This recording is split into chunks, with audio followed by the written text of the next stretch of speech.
मैं बिल्कुल भी समय बर्बाद नहीं करूंगा और तुरंत इस चर्चा को शुरू करूंगा। तो देखिए भैया, हम लोग कक्षा 10वीं की एनसीईआरटी को पढ़ रहे हैं, जो कि अर्थव्यवस्था से संबंध रखती है और ये सामाजिक विज्ञान के नाम से आती है। और इस 10वीं की किताब को आप देखोगे तो इसका नाम है आर्थिक विकास की समझ। क्या नाम है? आर्थिक विकास की समझ। और इस एनसीईआरटी में आपको 5 अध्याय देखने को मिलेंगे। पहले अध्याय में आप विकास के बारे में पढ़ोगे, आप डेवलपमेंट के बारे में पढ़ोगे और उसके विस्तार वगैरह के बारे में समझोगे। फिर दूसरे अध्याय में आपको यह एनसीईआरटी अर्थव्यवस्था के तमाम क्षेत्रकों के बारे में बताएगी। और फिर उसके बाद क्षेत्रकों को बताने के बाद यह आपको मुद्रा के बारे में बताएगी, फिर ऋण के बारे में बताएगी और फिर उसके बाद आपको वैश्वीकरण के बारे में बताएगी। और जब वैश्वीकरण के बारे में बता देगी तो एक छोटा सा और भी चैप्टर देगी, कहेगी भैया कि उपभोक्ताओं के अधिकारों के बारे में भी बात कर लो। तो इस तरह से ये टोटल 5 अध्याय हमें यहां कंप्लीट करने हैं, जिनकी चर्चा मैं कर चुका। क्या इतनी मेरी बात आपको समझ में आ गई? आइए आगे बढ़ते हैं। आगे देखो भैया, ये अर्थशास्त्र क्या होता है और अर्थव्यवस्था क्या होता है, इसमें आपको जो है अंतर बताना होगा। तो देखो भैया, इसमें संसाधनों के प्रबंधन संबंधी कानूनों का कौन सा अध्ययन किया जाता है? सैद्धांतिक पक्ष का अध्ययन किया जाता है। इसमें जो है संसाधनों के प्रबंधन संबंधी सैद्धांतिक पक्षों का अध्ययन किया जाता है। किसके अंतर्गत? अर्थशास्त्र के अंतर्गत। आगे है अर्थव्यवस्था। तो इसमें संसाधनों के प्रबंधन संबंधी व्यवहारिक पक्षों को शामिल किया जाता है, उसका अध्ययन किया जाता है। तो आशा करता हूं ये चीजें आपको पहले से ही पता होंगी और कई बार मैं बता चुका हूं, तो इस पर ज्यादा टाइम खर्च नहीं करेंगे। अब आपका जो यहाँ पहला अध्याय शुरू होता है उसका नाम होता है विकास। तो विकास के बारे में यहाँ बहुत सारी बातें लिखी गई है, लेकिन उसको हम लोग छोड़ते हुए हम लोग खुद से समझने का यहां प्रयास करेंगे। अब देखो, यहां हेडिंग है आपका विकास। ये विकास क्या होता है भैया, बताओ तो। अगर मान लीजिए आपसे कोई पूछ ले कि भाई विकास क्या है, तो क्या बताओगे? मेरे बुआ का लड़का है, फूफा का लड़का है, पड़ोस का लड़का है, हमारा दोस्त है, क्या बताओगे? आपसे अगर कोई पूछे कि विकास क्या है तो क्या बताओगे? तो अब जो मैं बताने जा रहा हूं आपको तुरंत जो है जस का तस वही चिपका के चले आना है। देखो भैया, विकास क्या है? विकास एक प्रक्रिया है। विकास क्या है? विकास एक प्रक्रिया है, यानी कि एक प्रोसेस है। इतनी बात समझ में आई? आगे देखो, विकास कैसा होता है? लक्ष्योन्मुखी होता है। कैसा होता है? लक्ष्योन्मुखी होता है। विकास हमेशा लक्ष्योन्मुखी होता है। लक्ष्योन्मुखी होता होता है। अब कहोगे सर जी ये क्या लिख दिया आपने? तो देखो भैया, विकास क्या करता है? आकांक्षाओं को पैदा करता है, इच्छाओं को पैदा करता है और हम नए नए लक्ष्यों को बनाते हैं, है ना? लक्ष्य निर्धारित करते हैं, उनकी पूर्ति करते हैं, फिर नए लक्ष्य निर्धारित करते हैं, फिर उसकी पूर्ति करते हैं। तो इसीलिए यहां कहा जा रहा है विकास कैसा होता है? विकास लक्ष्योन्मुखी होता है, यानी कि हम कोई लक्ष्य निर्धारित करते हैं और उसकी पूर्ति करते हैं। इतनी बात समझ में आई? अब आगे देखो, विकास लक्ष्योन्मुखी होता है, लेकिन विकास कोई अंतिम लक्ष्य नहीं है। अंतिम लक्ष्य नहीं है। विकास कोई अंतिम लक्ष्य नहीं है। यहां बात पर गौर करिएगा, विकास लक्ष्योन्मुखी तो होता है, लेकिन विकास कोई अंतिम लक्ष्य नहीं है।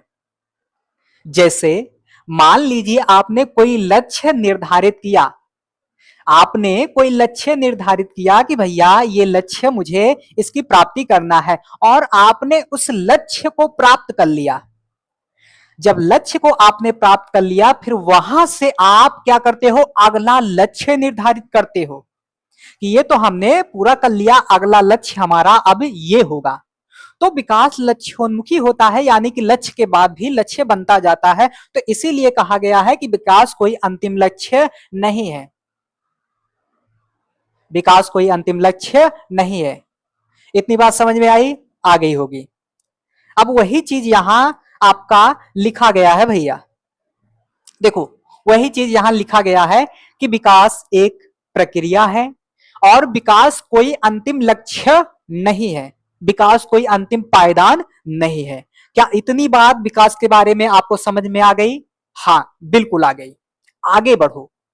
कभी कभी हम वृद्धि यानी कि ग्रोथ को विकास समझ लेते हैं, कभी कभी हम वृद्धि यानी कि ग्रोथ को विकास समझ लेते हैं, लेकिन भैया विकास, डेवलपमेंट और वृद्धि यानी कि ग्रोथ में कुछ मूलभूत अंतर हैं, जिन अंतरों को हमें समझ लेना चाहिए।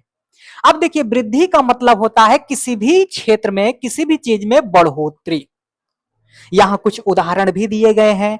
आय में वृद्धि हो सकता है, जनसंख्या में वृद्धि हो सकता है, संपत्ति में वृद्धि हो सकता है और अनाज में वृद्धि हो सकता है। और वृद्धि को यहां प्रदर्शित भी किया गया है कि यहां देखो, पौधा लगाया गया, फिर यहां अंकुरित हुआ, फिर यहां उसमें कुछ पत्ते आए, फिर उसके बाद उसका तना और पत्ता बढ़ा, फिर उसके बाद धीरे धीरे वह और भी बढ़ा और फिर उसके बाद उसने एक वृक्ष के रूप में अपने आप को ढाल लिया, अपने आप को एक वृक्ष में कन्वर्ट कर लिया, परिवर्तित कर लिया। उसी प्रकार से आप देखोगे यहां कुछ चिल्लर सिक्के हैं, फिर उसके बाद सिक्कों का स्तर बढ़ता गया और फिर उसके बाद देखो नोटों का एक पहाड़ बन गया। यानी कि ये किसे दर्शा रहा है? ये वृद्धि को दर्शा रहा है, ये ग्रोथ को दर्शा रहा है। तो अगर ग्रोथ हो रहा है तो कभी कभी आप कह देते हो कि विकास हो रहा है। ना बाबू ना, इसे विकास नहीं कहेंगे। अब देखो, अगर आय में वृद्धि के साथ साथ लोगों के जीवन की गुणवत्ता में भी सुधार हो, तब हम उसे विकास कहेंगे, तब हम उसे विकास कहेंगे, अन्यथा उसे हम ग्रोथ मानेंगे। जनसंख्या में वृद्धि हो रहा है और साथ ही साथ उस जनसंख्या का भला भी हो रहा है, उस जनसंख्या का हित भी हो रहा है, तब हम उसे कहेंगे वृद्धि हो रही है। संपत्ति में वृद्धि हो रही है लेकिन उससे जन कल्याण नहीं हो रहा है, जन कल्याण नहीं जुड़ा है, तब हम उसे विकास नहीं मानेंगे। तो ये वृद्धि है और विकास क्या होता है, तो आइए विकास के बारे में बताता हूं। पीछे हमने वृद्धि पढ़ा और उसी वृद्धि के साथ साथ जब लोगों के जीवन की गुणवत्ता में भी सुधार हो, तब हम उसे विकास कहेंगे, तब हम उसे डेवलपमेंट कहेंगे। तो क्या विकास के बारे में इतनी बातें आपको समझ में आ गई? जी हां, आपको समझ में आ गई होगी। आइए आगे बढ़ते हैं। आगे देखो, अब यहां आपसे क्वेश्चन किया जा रहा है, क्या विकास के बारे में सभी की एक जैसी राय, एक जैसी धारणा हो सकती है? क्या सभी के लिए एक जैसा विकास हो सकता है? तो आपका यहां उत्तर होगा नहीं। जैसे जैसे एक उदाहरण से समझते हैं। जैसे मान लीजिए ये कोई उद्योगपति है, देखो टुकुर टुकुर देख रहा है बेचारा, है ना? ये कोई उद्योगपति है और इसके दिमाग में एक बात आई कि भैया खूब सारा फैक्ट्री लगाते हैं, है ना? खूब सारा फैक्ट्री लगाते हैं, खूब सारा बिजली बनाएंगे, उसके लिए खूब सारा जो है हम डैम बना लेते हैं। तो क्या करेगा? अब ये क्या करेगा? अधिक से अधिक बिजली चाहेगा तो क्या करेगा? डैम बनाएगा, बांध बनाएगा। जिस एरिया में बांध बनेगा उस एरिया में बाढ़ जैसी स्थितियां उत्पन्न होंगी और जो उस क्षेत्र के निवासी होंगे उनको विस्थापित होना पड़ेगा, उनका जीवन अस्त व्यस्त हो जाएगा। और मान लीजिए कहीं इसने फैक्ट्री डाल दिया, है ना? कहीं इसने फैक्ट्री डाल दिया और उस फैक्ट्री से बहुत सारे ऐसे हानिकारक पदार्थ निकल रहे हैं जो नदियों को और पर्यावरण को दूषित करेंगे, तो उस क्षेत्र के लोग भी क्या हो जाएंगे? प्रदूषण का शिकार होंगे। तो एक आदमी के लिए जो विकास है वही दूसरे आदमी के लिए क्या हो जाएगा? विनाश हो जाएगा। जो एक आदमी के लिए, जो एक व्यक्ति के लिए विकास है, वह दूसरे के लिए क्या हो जाएगा, विनाश हो जाएगा। तो वही बात भैया यहां आपको लिखी हुई दी गई है कि इनमें से हर एक अलग अलग चीजें पाना चाहता है। वे ऐसी चीजें पाना चाहते हैं जो उनके लिए महत्वपूर्ण है, अर्थात वे चीजें जो उनकी आकांक्षाओं और इच्छाओं को पूरा कर सके। यानी कि यहाँ यही कहा जा रहा है कि एक के लिए जो विकास है वो दूसरे के लिए विनाश हो जाएगा। ये सारी बातें लिखी गई हैं, इसका स्क्रीनशॉट वगैरह लेना चाहो ले लो, है ना। आप सभी को स्क्रीनशॉट लेने का मौका नहीं मिला तो भैया एक बार स्क्रीनशॉट ले लो, इसका ले लो स्क्रीनशॉट, इसका भी स्क्रीनशॉट एक बार ले लो, इसका भी स्क्रीनशॉट चाहिए तो ले लो, इसका भी स्क्रीनशॉट एक बार ले लो, मैं साइड हो गया हूं। इसका अगर स्क्रीनशॉट चाहिए तो ये भी ले लो, आगे ये भी हो चुका है, इस पर हम लोग पहुंचे थे, तो इसका भी स्क्रीनशॉट ले लो, फिर आगे बढ़ेंगे। आगे अब देखिए विकास के बारे में अब तक हमने जितनी भी बातों को पढ़ा, उन बातों का निष्कर्ष एक बार निकाल लेते हैं। तो यहां हमें दो निष्कर्ष देखने को मिलेगा। एक तो विकास के बारे में सभी की अलग अलग विचारधाराएं हैं, सभी के लिए विकास के मायने अलग अलग हो सकते हैं, और सभी के लिए यानी कि एक व्यक्ति के लिए जो विकास है वही दूसरे के लिए विनाश भी हो सकता है। वही बात यहां देखो लिखी गई होगी कि निष्कर्ष में हमें दो बातें साफ साफ दिखाई देती हैं कि सभी लोगों के लिए विकास के लक्ष्य अलग अलग हो सकते हैं, भिन्न भिन्न हो सकते हैं। एक के लिए जो विकास है वही दूसरे के लिए विनाश बन सकता है। तो इसका भी स्क्रीनशॉट लो, आगे बढ़ते हैं। अब यहां एक हेडिंग दी गई है, प्रति व्यक्ति आय किसे कहते हैं। तो आइए प्रति व्यक्ति आय के बारे में आपको बताता हूं। देखो देश की कुल जनसंख्या को, आइए एक बार जो है पेन बदल के लिख के आपको दे रहा हूं। अगर आपसे कोई पूछे कि भैया प्रति व्यक्ति आय क्या होता है, तो आपको कहना है देश की कुल आय को, देश की कुल आय को, कुल आय को देश की कुल जनसंख्या से भाग दे देंगे तो हमारा निकल के आ जाएगा प्रति व्यक्ति आय। क्या निकल के आ जाएगा, प्रति व्यक्ति आय। और इसी को जो है औसत आय के नाम से भी जाना जाता है। इसी प्रति व्यक्ति आय को औसत आय के नाम से भी जाना जाता है। क्या इतनी बात आपको समझ में आई? ये सारी छोटी छोटी सी बातें हैं, लेकिन जब आप अचानक से स्टैंडर्ड किताबें उठा लेते हो तो ऐसी बातें, ऐसी छोटी छोटी सी बातें उसमें आपको नहीं लिखी मिलती, तो आप घबरा जाते हो कि हाय राम हमने ये क्या पढ़ लिया, है ना। तो इसीलिए छोटी छोटी बातें यहां जानते चलो। अगला है विश्व बैंक की विश्व विकास रिपोर्ट के अनुसार, ये वाली पीपीटी क्या करो यहां से अभी डिलीट कर दो, क्योंकि यह आपके लिए आवश्यक नहीं है, क्योंकि आंकड़ा पुराना हो चुका है ना, आंकड़ा पुराना हो चुका है तो उसको डिलीट करो। आगे देखो किस संस्था द्वारा विश्व विकास रिपोर्ट का प्रकाशन किया जाता है, तो ये भी आपके लिए जानने की कोई जरूरत नहीं है, लेकिन विश्व बैंक हो जाएगा इसका उत्तर। आगे यहाँ क्वेश्चन दिया गया है, मानव विकास रिपोर्ट का प्रकाशन कौन करता है, तो आपका संयुक्त राष्ट्र विकास कार्यक्रम इसका प्रकाशन करता है। इसी को शॉर्ट फॉर्म में यूएनडीपी कह देते हैं, यानी कि यूनाइटेड नेशन डेवलपमेंट प्रोग्राम इसका पूरा नाम हो जाएगा। आगे लिखा भी गया होगा, ये लिखा गया है उत्तर संयुक्त विकास कार्यक्रम UNDP, United Nation Development Programme. क्या इतना आपको समझ में आया? जी हाँ। आगे बढ़ो भैया। शिशु मृत्यु दर, शिशु मृत्यु दर यानी कि किसी वर्ष में पैदा हुए 1000 जीवित शिशुओं में से 1 वर्ष की आयु से पहले मर जाने वाले शिशुओं की संख्या शिशु मृत्यु दर कहलाती है। इसमें क्या कठिन है? कुछ भी कठिन नहीं है। तो ये हो गई शिशु मृत्यु दर। ये कितने पे निकाली जाती है? 1000 जीवित शिशुओं पर। क्लियर? आगे बढ़ो। आगे साक्षरता दर, 7 वर्ष और उससे अधिक आयु के लोगों में साक्षर जनसंख्या का अनुपात साक्षरता दर कहलाता है। एक बार फिर से पढ़ो, समझ में आ जाएगा। 7 वर्ष और उससे अधिक आयु के लोगों में, 7 वर्ष और उससे अधिक आयु के लोगों में साक्षर जनसंख्या का अनुपात साक्षरता दर कहलाता है। जो 7 साल के हैं या 7 साल से अधिक हैं, उनमें से जो साक्षर जनसंख्या है, जो पढ़ी लिखी जनसंख्या है, उसी का अनुपात साक्षरता दर यहां कहला रहा है। इतना समझने में तो कोई भी दिक्कत नहीं आनी चाहिए, बिल्कुल आसान चीजें हैं, आपको समझ में आ गई होंगी। अब देखो लिंगानुपात, प्रति 1000 पुरुषों पर महिलाओं की संख्या लिंगानुपात कहलाती है, इसमें भी कोई दिक्कत नहीं होनी चाहिए आपको।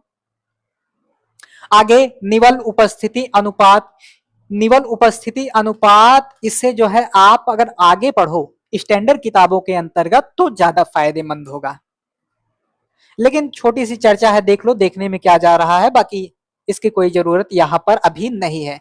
14 तथा 15 वर्ष की आयु के स्कूल जाने वाले कुल बच्चों का उस आयु वर्ग के कुल बच्चों के साथ प्रतिशत निवल उपस्थिति अनुपात कहलाता है। तो ये भी आपकी छोटी सी चर्चा थी, हो गई। अब देखो सार्वजनिक वितरण प्रणाली, ये क्या होता है? आप सभी ने अभी ट्रेंड में देखा होगा, 5 किलो राशन वाला जो है, खूब सारा मीम वगैरह बन रहा है, खूब सारी इस पर जो है बातें हो रही है। तो वो और कुछ नहीं, ये वही है, मैंने आपको क्लास 9th में ये सारी बातें पढ़ा रखी हैं। किसमें भैया? क्लास 9th में ये सारी बातें मैंने आपको पढ़ा दिया है। तो इस पर यहां लिखा लिखाया आपको दे दिया गया है, आप ही जानो, मैं कुछ नहीं बोलूंगा इस पर। आगे विकास की धारणीयता, विकास की धारणीयता आप देखोगे तो विकास की धारणीयता का मतलब होता है सतत विकास, यानी कि निरंतर होने वाला विकास, निरंतर चलने वाला विकास।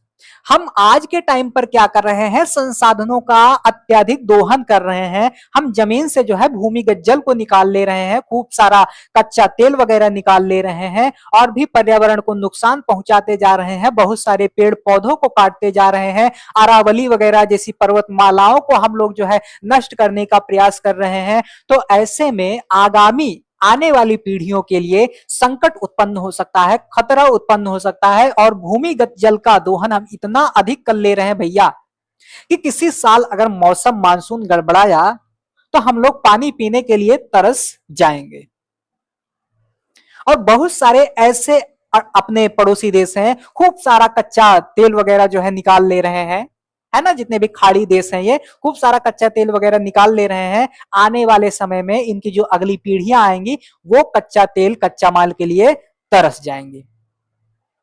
तो यहां विकास की धारणीयता का मतलब है, सतत विकास का मतलब है, निरंतर विकास का मतलब है कि भैया हम विकास तो करें, अपना भी विकास करें, लेकिन जो हमारी आने वाली अगली पीढ़ी है उसका भी विकास हो। अगर हम साफ पानी पी रहे हैं तो हमारी आने वाली पीढ़ी को भी साफ पानी उपलब्ध हो। हम खूब सारा कच्चा माल उपयोग कर रहे हैं तो हमारी अगली आने वाली पीढ़ी को भी कच्चा माल प्राप्त होना चाहिए। इसी को हम कहते हैं सतत विकास, इसी को हम कहते हैं विकास की धारणीयता। हम विकास तो करें लेकिन बैलेंस बना के रखें, किसी भी चीज का अति दोहन नहीं करना है, किसी भी चीज का अति दोहन नहीं करना है कि जिससे हमारी आने वाली अगली पीढ़ी को भी दिक्कत हो। तो विकास करो लेकिन बैलेंस बना के रखो। तो ये सारी चीजें यहां आपको लिख कर दे दी गई हैं, आप आराम से पढ़ना, मैंने समझा दिया। क्या किया? मैंने समझा दिया, आप सभी आराम से पढ़ना, कोई दिक्कत नहीं।